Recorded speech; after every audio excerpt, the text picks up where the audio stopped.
everyone.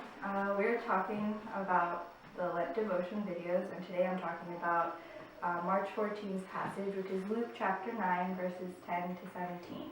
Luke chapter 9, verses 10 to 17. So when you get the chance, read through the passage. I'm going to read verses 12 to 14 right now. Late in the afternoon, the 12 came to him and said, "Send the crowd away so they can go to the surrounding villages and countryside and find food and lodging, because we are in a remote place." He replied, "You give them something to eat." They answered, "We have only 5 loaves of bread and 2 fish, unless we go and buy food for all this crowd." So as we all know, this passage talks about Jesus feeding the 5,000. It is a well-known miracle, the only miracle that is recounted in all 4 of the Gospels. We can see this in Matthew chapter 14, verses 13 to 21, Mark chapter 6, verses 30 to 44, and John chapter 6, verses 1 to 15. So if you get the chance, you can look through these passages. There's many ways to interpret this passage, and each time you read it, you gain a different perspective on it. But today I would like to focus on how, in God's hands, our limitations and inadequacies become adequate to meet our needs and the needs of others. So one statement that we can take away from this passage is Christ will give us his adequacy when we yield our inadequacy to him to use as he pleases. So we can take away 2 things. 1, we must yield or give what we have, not what we don't have. So many times we make up excuses to answer God's call because we focus on what we don't have.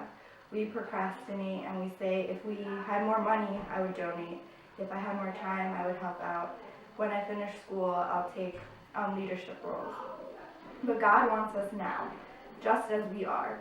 He is not waiting for a perfect person to do his will. God uses broken people to carry out his greatest feats, as seen through the examples of Abraham and Moses. So the second thing we can take away is that we must yield our inadequacy to God to use as he pleases.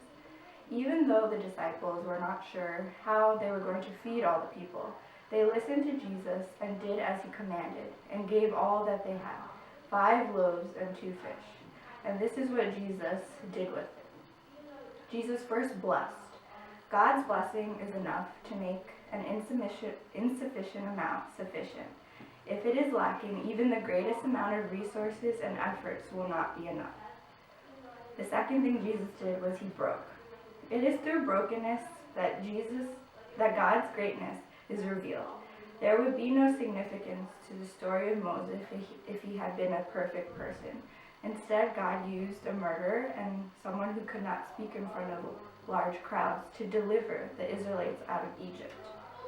The third thing we see is that Jesus satisfies.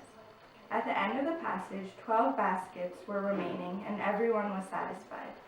The bread in this miracle is symbolic of Christ. He said, "I am the bread of life. He who comes to me shall not hunger, and he who believes in me shall never thirst."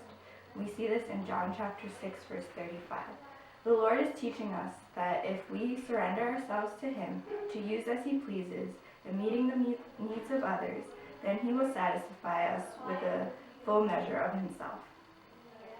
As we reflect during the Lent season, many of us have given up something for Lent, whether it be meat or chocolate or junk food, social media, or anything else. But try to remember that Lent is not always about giving something up. It's also about giving in general.